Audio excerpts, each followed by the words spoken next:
My building is made of concrete, which is very difficult to attach anything to. So when I decided that I wanted a way to hang my electric bike up so I could work on it, I got the idea of building a framework inside the space of the balcony that I could then attach the bike to or ropes to, and I could use it to hang plants as well.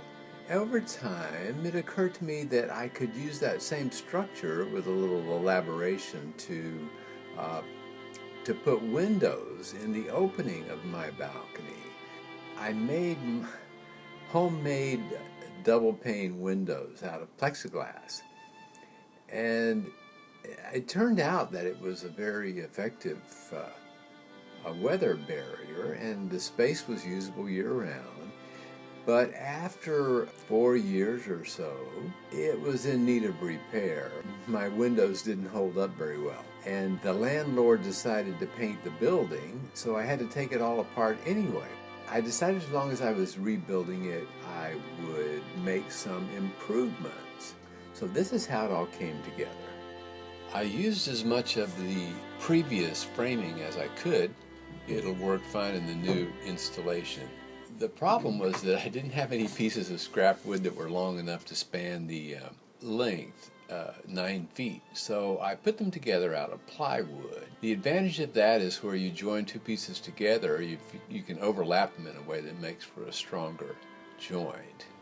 It's difficult to join two short pieces of 2x4 in a way that results in a flush joint that's as strong as you can get by joining overlapping two pieces of plywood and then gluing and screwing them together. Here the outside framing is complete. There's some angled braces on the bottom that are slanted from the inside toward the outside so that any downward pressure from the windows will force them toward the windowsill.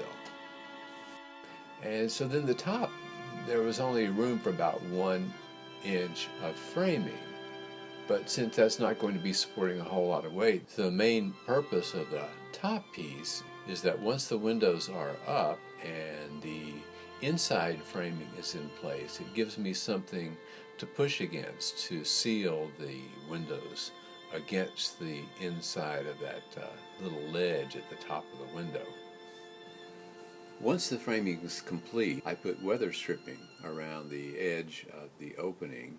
I'm not using any caulk because I'll probably have to take this apart someday, and I'd rather not have to deal with things being stuck together that I want to get apart. So the weather stripping makes for an easier disassembly when that day eventually arrives. A high-speed version of installing the first window, which actually went pretty well.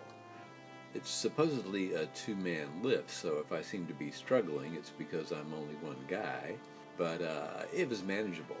The real problem came on the second window when I tried to put a 47.5-inch wide window into an opening that was 47 3/8 inches wide.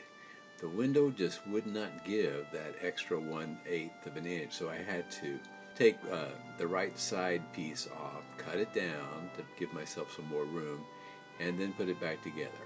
And it was a bit of a struggle altogether. It gives an indication of the level of my carpentry skills. Once the inside framing was complete, I filled every nook and cranny with various kinds of insulating materials. Here I'm using what's called caulk backing. It's used to fill large spaces, and then ordinarily you would put caulk over it, but I'm not going to do that because, as I say, it'll make it a lot easier to get apart if there's no sticky stuff in there. The other thing, a little detail, is on the outside where the weather stripping or the caulk backing would be exposed to sunlight. I put this reflective metal tape. If you let this foam stuff be exposed to UV radiation, in a couple of years it just turns to dust and you've got nothing left. Okay, it's finished. couple of minor details, changes from the original setup. I relocated my hummingbird feeder, making it much easier to get to, especially since the screen is removable.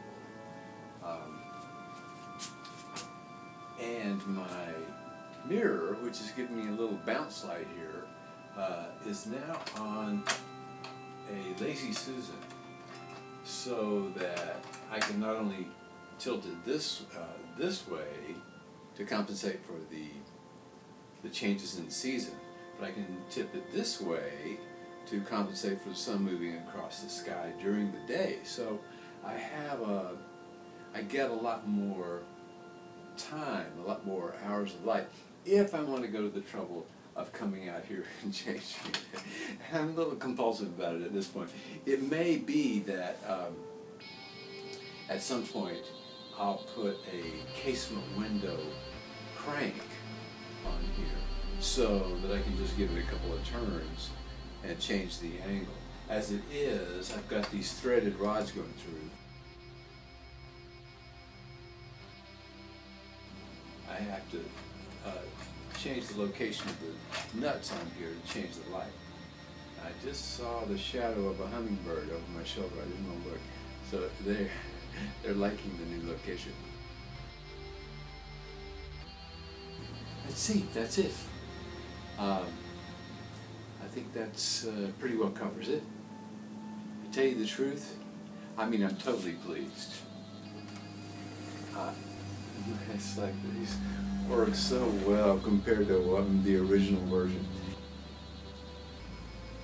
In a way, I can hardly believe I did it, because the way it happens over a period of time, and there's a series of problems, and each one comes up, and I think, well, what am I going to do about this? Like trying to get this piece across here to exert pressure against the windowsill so that it stays sealed and doesn't let the cold air come through.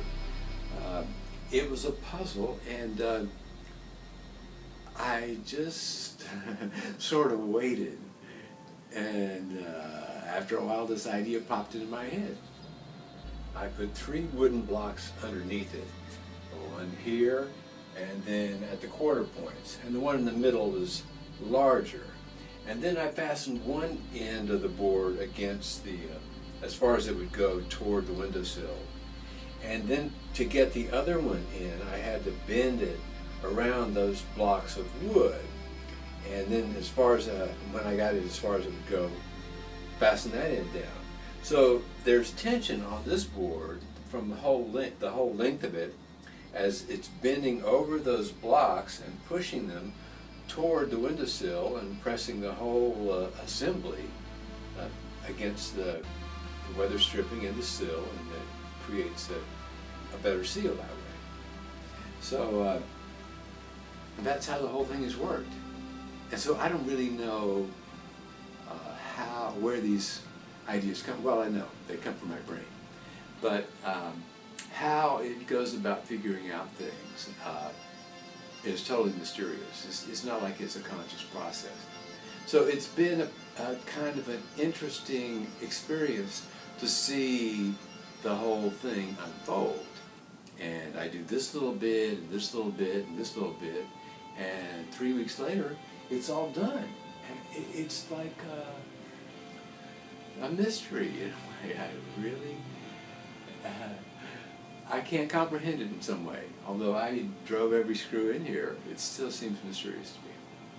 Well, on that philosophy, I hope this inspires you to do something with your own space that's a little creative, and find new ways of making use of it. Maybe nothing quite like this, but who knows what will come out of your brain.